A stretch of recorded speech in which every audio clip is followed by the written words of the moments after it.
C'est ce que nous avons fait. Donc ces démembrements extérieurs nous permettent de garder, au niveau de l'UJPDG, un lien direct avec.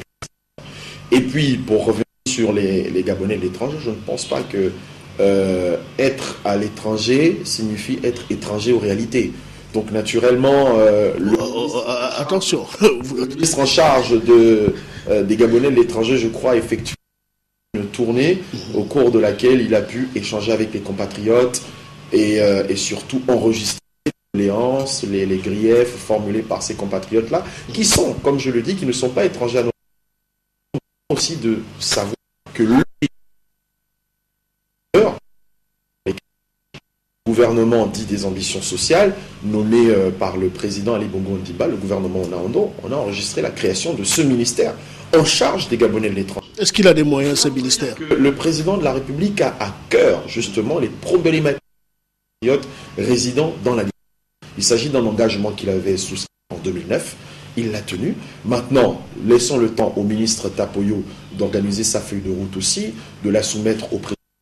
Et puis par la suite, je pense que ce dont vous parlez, donc les moyens vont suivre. Je ne sais pas s'il en dispose déjà. Je ne suis pas compétent pour le savoir. Surtout qu'il n'est pas du PDG, il est du CLR. Qu'il soit du PDG ou pas, c'est un ministre de la très souvent à l'extérieur, partout, il visite, il voyage, il consulte, il rencontre. Et bientôt d'ailleurs, je vais le rencontrer pour les questions liées justement au Gabon. Parce qu'il est ministre du CLR, mais là, il agit en tant que ministre de la République gabonaise, donc en charge de tous les Gabonais de l'étranger, quelle que soit leur coloration politique. Alors, on reproche au PDG de manière générale manque de volonté. Vous avez certainement de bonnes mais il y a un manque de volonté. Vous traitez des personnes qui ont fait d'annonces, vous créez des choses, mais vous n'êtes pas des bons finisseurs. Que répondez-vous? Écoutez, vous savez, c'est un de parce que un pays comme vous l'avez aller peut-être, mais en tout cas, les chantiers se poursuivent. Pour prendre rien que l'exemple du chantier de logement, je pense que avant personne n'en connaissait qui résoudre cette. Ali Bongo Ondimba a pris cet engagement. Je crois qu'on reste la question du logement dans notre pays. Maintenant, après, ça prend le temps. Ne pensez pas. Nous sommes contents que certains chantiers retardent. C'est aussi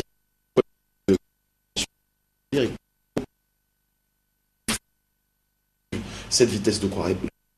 Et pour me naturellement, le gouvernement, depuis un peu plus de 100 jours, fera pour que cette image que vous dépeignez contre le Parti démocratique gabonais et contre le pouvoir en place puisse progressivement faire place à une image beaucoup plus édulcorée. Vous le disiez tout à l'heure, vous êtes une force de proposition. Est-ce que ça fait également de vous une force de pression au gouvernement en ce qui concerne les problèmes des jeunes? Je crois que oui. Quels sont vos moyens? J'en ai même la certitude. Vous savez, nous sommes le parti au pouvoir. Nous avons la majorité à l'Assemblée nationale et au Sénat. Je crois que rien que ça, c'est une grande force pour nous. Il y a bien longtemps que vous l'avez, hein. Il y a bien longtemps que vous l'avez, hein, ces majorités. On dirait qu'on a l'impression que ça dure une éternité, là. Tout dépend maintenant de la façon dont on use de cette force, de ce pouvoir. Moi, j'ai toujours pour habitude de dire aux jeunes avec qui je discute que la jeunesse gabonaise est détentrice du pouvoir dans ce pays. Est-ce que les jeunes se retrouvent dans ce que vous faites, dans ce que vous dites, depuis 46 ans? Les jeunes gabonais se retrouvent-ils? Bien. Bon, vous parlez d'un bilan de 46 ans, j'ai moins de 40 ans, donc déjà, il faut enlever un peu toute la période où j'étais encore peut-être en projet auprès de mes parents. Mais tout ça pour dire que là, nous parlons de l'instant présent. Moi, je suis engagé aux côtés du président Ali Bongo Ondimba depuis 2009. J'étais engagé dans le PDG bien avant, mais bon, un militant qui grandissait et qui aujourd'hui a vocation à participer en devenant un acteur. Je suis délégué national aujourd'hui, donc moi, ce qui m'importe, je défends mon bilan et je défends ce que nous faisons aujourd'hui au sein de l'UJPDG. Et je crois que de ce point de vue, nous avons quand même réussi à nous imposer dans l'environnement politique national. Nous avons l'écoute du chef de l'État. J'en veux pour preuve quelques semaines seulement après ma prise de fonction, vous avez entendu parler des 2500 recalés du bac. Et je crois même que votre télévision avait beaucoup médiatisé ce mouvement-là, un mouvement qui s'était rapproché de moi en tant que délégué national. Et je crois que si nous n'avions pas cette force de pression, le président de la République ne nous aurait pas tendu son oreille, comme il l'a fait, et prendre la décision par la suite d'opter pour la clémence et permettre à ces jeunes de passer le bac. Donc je crois que ça a été un signal fort qu'il a envoyé pour dire qu'effectivement, aujourd'hui, l'UJPDG est véritablement cette force de proposition qui doit accompagner le chef de l'État, vulgariser sa philosophie auprès de la jeunesse, vulgariser sa vision, mais aussi éduquer les jeunes à la responsabilité. C'est très important. Éduquer les jeunes à la responsabilité, mais aussi s'imposer dans le débat politique national. C'est ce que nous essayons de faire aujourd'hui. Ce n'est pas encore totalement acté, mais en tout cas, on se bat pour que justement, désormais, nous devenons une force incontournable aux yeux de la société. Oui, mais vous n'êtes pas proche des jeunes Gabonais. Hein. Vous n'êtes pas sur le terrain, vous n'allez pas voir le jeune d'Atibentos, le jeune de Déa la prison, du pont d'Akébé.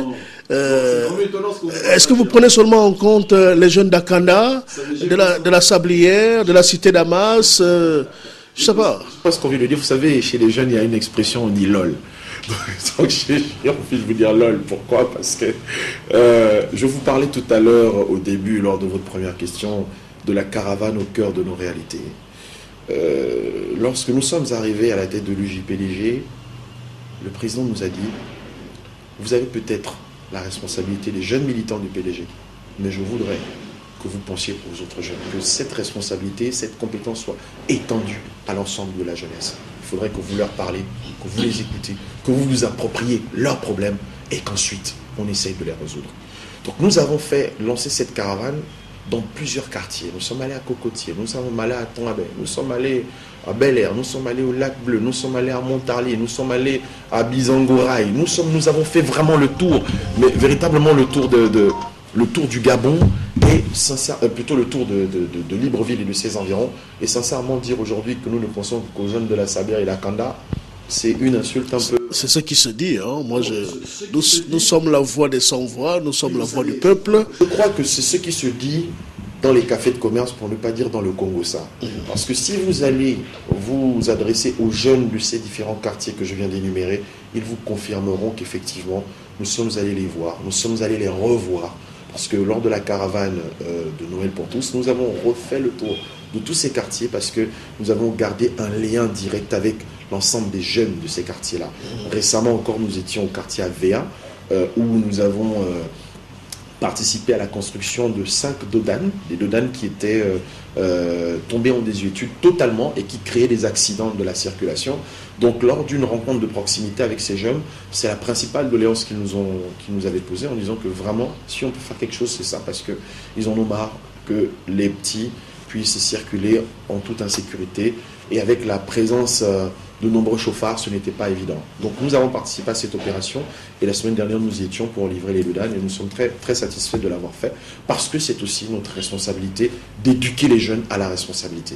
Ce n'est pas une société qui a construit les dodanes, ce sont les jeunes du quartier qui se sont mis à la tâche et qui l'ont fait. Donc pour moi, c'est un acte fort et c'est une victoire pour le JPDG parce que pour une fois, les jeunes n'ont pas été attentistes, ils ont pris l'initiative et ils se sont mis sur le terrain et ils ont travaillé et aujourd'hui ils ont eu le résultat. Est-ce qu'il vous arrive souvent de mettre les mains sur la tête quand vous constatez les conditions de vie difficiles de ces jeunes dans ces quartiers de Libreville?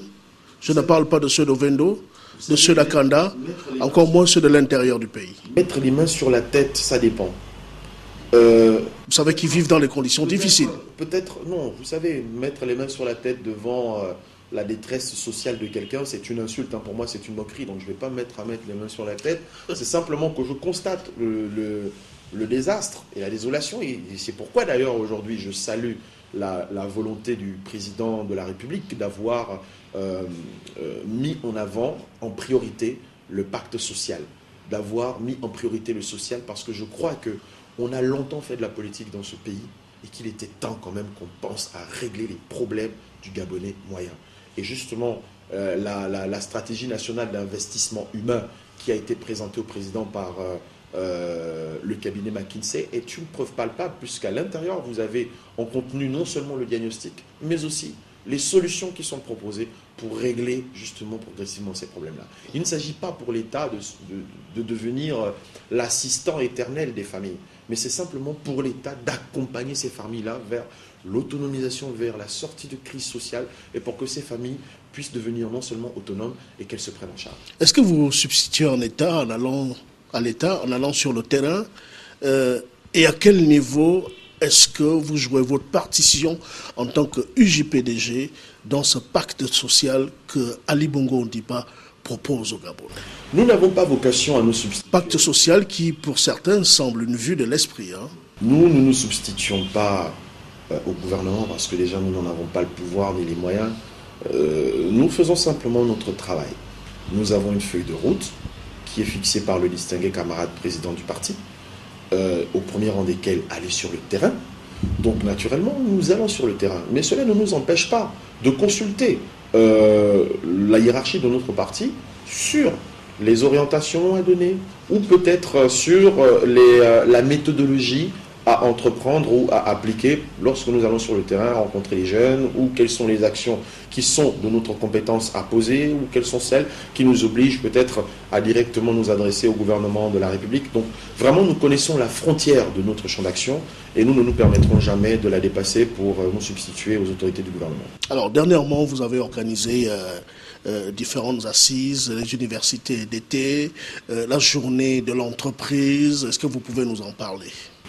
Alors, la journée je vais commencer d'abord par les universités. Bon, on ne dit plus université d'été parce que vous savez, les gens se sont focalisés sur la forme en disant université d'été. Au Gabon, nous sommes sous les tropiques. Université d'été, ce n'est pas une expression qui sied pour cet événement-là. Donc, on a préféré garder université de l'UJPDG. C'est en réalité un rassemblement, comme cela se fait dans la plupart des grands partis démocratiques dans le monde. C'est un rassemblement qui nous permet d'avoir sur une même scène les jeunes militants des 9 provinces du Gabon. Donc en réalité, c'est un tout petit peu le Gabon en miniature qui s'invite dans une province. La première édition a eu lieu à Koulamoutou, les 23, 24 et 25 août dernier, en présence du distingué camarade président. Au cours de cette première édition, nous avons décidé d'axer cette édition sur la formation de nos militants. Parce qu'il était important pour nous que nos militants sachent quelle est la vision du président, où est-ce que nous allons, qu'est-ce que c'est qu'être un militant du Parti démocratique gabonais, parce que nous estimons à l'UJPDG qu'un militant bien formé, c'est l'assurance pour le parti d'une diffusion efficace de son message. Donc naturellement, nous avons choisi des thématiques qui nous permettaient d'édifier nos militants, ceux de l'intérieur du pays comme ceux de Libreville, pour qu'ils sachent exactement pourquoi ils sont là, pourquoi on milite, c'est quoi l'engagement politique, mais aussi c'est quoi le plan stratégique Gabon émergent, quel est son cheminement, pourquoi est-on arrivé là, quelle est la vision du président pour la jeunesse également. Donc cela nous a permis de planter le décor, d'abord avec la formation. Et maintenant, là, nous allons organiser la seconde édition à Port-Gentil, comme l'a décidé le distingué camarade président. Là, cette fois, vu que l'année 2014 est une année que l'UJPDG a consacrée comme dédiée à la lutte contre le chômage, comme ennemi numéro 1 de la jeunesse, nous avons choisi les thématiques qui nous permettront de rédiger à la fin un livre blanc des universités de Port-Gentil, et dans lesquels nous allons bien évidemment non seulement formuler des recommandations, mais aussi jouer notre partition sur la lutte contre le chômage. Je parlais tout à l'heure de 3 fléaux qui minent notre jeunesse et qui découlent justement de cette question du chômage. C'est la prostitution, c'est la drogue et c'est l'alcoolisme. 3 fléaux aujourd'hui qui prennent de l'ampleur, qui sont en recrudescence et pour lesquels l'UJPDG entend s'engager et mener véritablement des actions concrètes pour lutter contre ces fléaux. Bientôt, dans quelques semaines, nous allons organiser un arbre à palabres qui sera le premier arbre à palabres consacré justement à la question de la drogue, avec pour thème jeunesse et heure de vérité face à la drogue. Donc tout cela pour vous dire que aujourd'hui, l'UJPDG veut être au cœur de l'action. On a longtemps dit qu'on était une structure où les jeunes étaient des porteurs de valises, des porteurs de banderoles, des faiseurs d'ambiance. Des couleurs d'affiches. Des couleurs d'affiches. C'était ça l'image de l'UJPDG. Mais aujourd'hui, nous sommes dit, nous sommes une jeunesse d'excellence, une jeunesse d'intelligence, une jeunesse au cœur de l'action, un fer de lance. Et quand on est fer de lance d'un parti politique ou force d'avant-garde, on se doit de se doter d'une organisation performante et d'une philosophie avant-gardiste. C'est ce que nous sommes en train de faire. Les statuts du parti nous le permettent aujourd'hui. Et donc, l'UJPDG s'engage pleinement, justement, dans la promotion de toutes ces valeurs qui feront en sorte que la jeunesse gabonaise devienne actrice de son propre destin et surtout faiseur de son propre destin. Alors, est-ce qu'on peut dire que c'est ce qui a motivé Ali Bongo Ondimba en ce qui concerne le renouvellement de l'élite au niveau de la tête de l'UJPDG? Parce que vous émettez de très bonnes idées, des idées à couper le souffle, ce qui est encore plus intéressant. Je ne veux pas parler de la journée de l'entreprise. Je me suis limité aux universités d'été, de l'UJPDG, oui. Mais nous ne sommes pas revenus sur la journée de l'entreprise, qui rentre en plein pied dans la lutte contre le chômage. Nous le ferons, ne vous inquiétez pas. Alors, je reformule ma question. Est-ce que c'est ce qui a motivé Ali Bongo Ondimba au renouvellement de l'élite au niveau de la tête de l'UJPDG? Parce que, je vous le redis, c'est ce qui se dit, je persiste, je signe en disant que beaucoup disent que vous êtes le protégé d'Ali Bongo Ondimba. Premièrement, d'abord, pour répondre à la première partie de votre question, je dirais que c'est totalement faux. Totalement faux parce que... Il n'y a pas de mal à être le protégé d'Ali, hein? Non. Je ne parle pas du protégé, j'arrive. Je vous parle plutôt de la première question. Vous dites que c'est peut-être pour cela que le président a renouvelé. Je ne peux pas être dans la mémoire du président de notre parti. Et je crois qu'il est mieux placé que moi, modestement, pour répondre à cette question. Parce que les raisons pour lesquelles il a porté son choix sur nous, je parle de nous parce qu'il y a moi, le délégué national, mais il y a le bureau national. S'il a porté son choix sur nous, c'est bien évidemment peut-être parce qu'il estimait qu'on avait la capacité aussi de remplir la fonction. Et puis, il faut se dire que les fonctions que nous occupons aujourd'hui, nous ne sommes pas là éternellement. C'est-à-dire qu'on y est, on fait sa part et puis on s'en va. C'est comme disent les Ivoiriens, la vie est une scène de théâtre où chacun vient jouer son rôle, il s'en va. Nous, c'est pareil. Nous sommes peut-être pas dans une scène de théâtre, mais dans une scène politique où on joue notre partition. Et puis demain, il faudrait qu'on soit préparé du jour au lendemain à céder cette responsabilité-là à d'autres. Et puis à chacun de venir avec sa philosophie, sa méthodologie de travail, et puis de s'affirmer. Donc c'est ce que nous sommes en train de faire. Maintenant, s'agissant de votre question où vous dites que je suis le protégé d'Ali Bongo Ondimba, mais bien sûr que comme tous les Gabonais, je suis un protégé d'Ali Bongo Ondimba. Parce que tous les Gabonais sont des protégés d'Ali Bongo Ondimba, il n'en déplaise à certains. Ça, c'est vraiment un fait qu'il faut retenir, c'est que le président de la République est le garant constitutionnellement de tous les citoyens gabonais. À chacun son rôle. Le rôle qu'il m'a confié aujourd'hui, c'est de m'occuper des jeunes du parti dont il a la présidence et dont il a la tête. Maintenant, d'autres jeunes s'occupent aussi d'autres choses, d'autres pans. D'autres Gabonais, c'est la même chose. Donc nous sommes tous les protégés du président, chacun à son niveau de responsabilité. Parlez-nous des journées de l'entreprise alors. Les journées de l'entreprise, alors, l'idée nous est venue au cours d'un débat au niveau du bureau national avec d'autres camarades. Nous nous sommes dit, nous avons décrété le chômage comme ennemi numéro 1 de la jeunesse. Il nous fallait envoyer un signal fort. Aujourd'hui, beaucoup de nos jeunes, et c'est un constat qui est alarmant, se disent, pour s'assurer une carrière, il faut être fonctionnaire, il faut être ministre, il faut être patron d'une administration. Et comme je le disais justement à un de vos confrères, l'entreprise, elle crée la richesse. Et l'administration gère la richesse. Et aujourd'hui, notre objectif est de nous aligner à la philosophie du président qui veut désormais faire la promotion de l'entrepreneuriat chez les jeunes.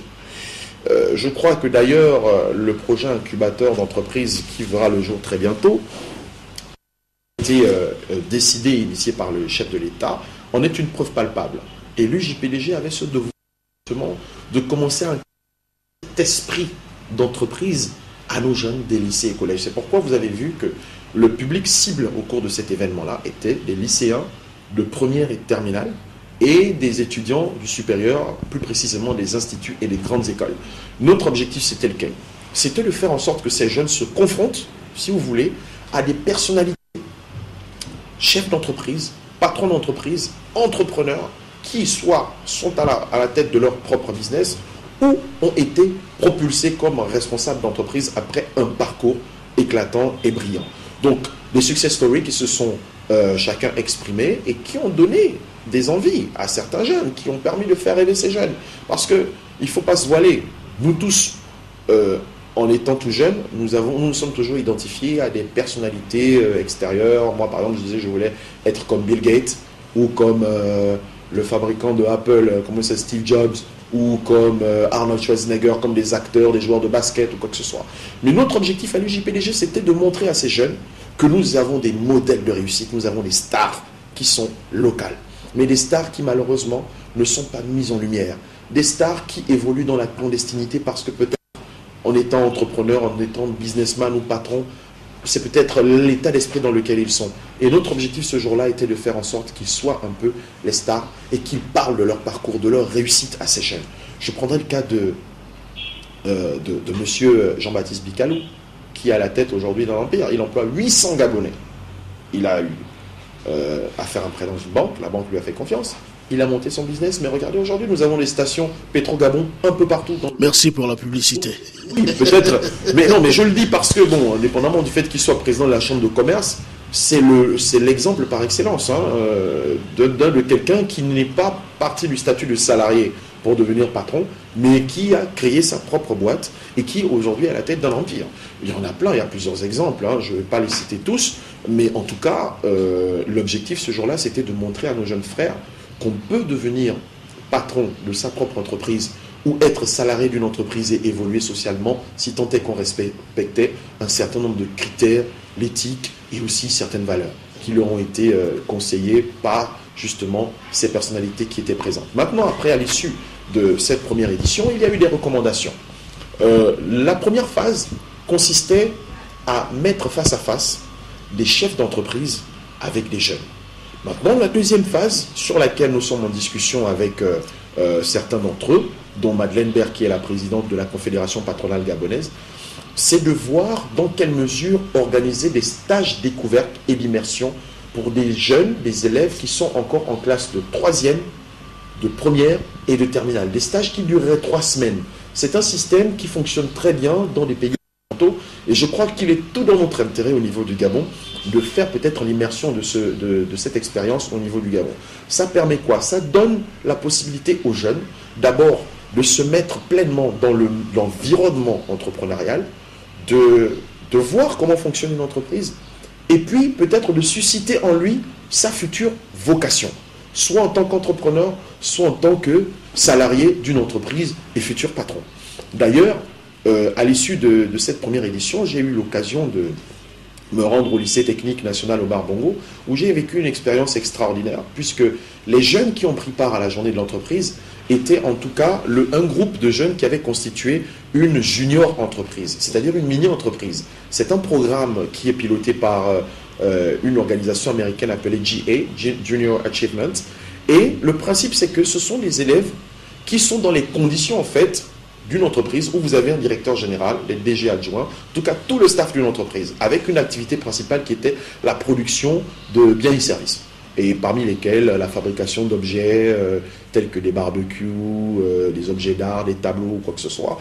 Ils ont écoulé leurs produits. Moi, j'ai même acheté un de leurs tableaux. Et ensuite, ils ont fait une redistribution des bénéfices entre actionnaires. Et puis, le jour de la liquidation, ils m'ont invité parce que là, c'était la fin de l'exercice et qu'il fallait remettre les diplômes pour voir un peu s'ils avaient compris le principe.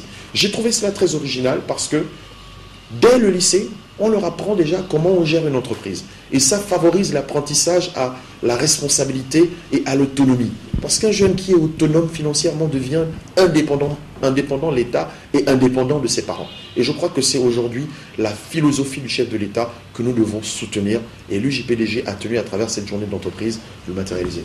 Quelles sont vos relations avec les jeunes de l'opposition? Puisque nous parlons de jeunes. quelles sont vos relations avec les jeunes de l'opposition? Cela va peut-être vous surprendre, mais j'en reçois quelques-uns de temps en temps pour échanger de manière responsable. Parce que, comme je vous le disais, il ne faudrait pas que, en tant que jeunes, nous menions des combats d'arrière-garde, où nous nous mettons à imiter ceux-là qui font, comment dirais-je, dans l'affrontement, dans le pugilat. Nous sommes une jeunesse responsable.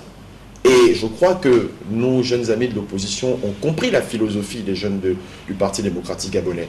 C'est que nous devons privilégier le débat d'idées, le débat contradictoire, le débat démocratique, parce que nous sommes un parti démocratique.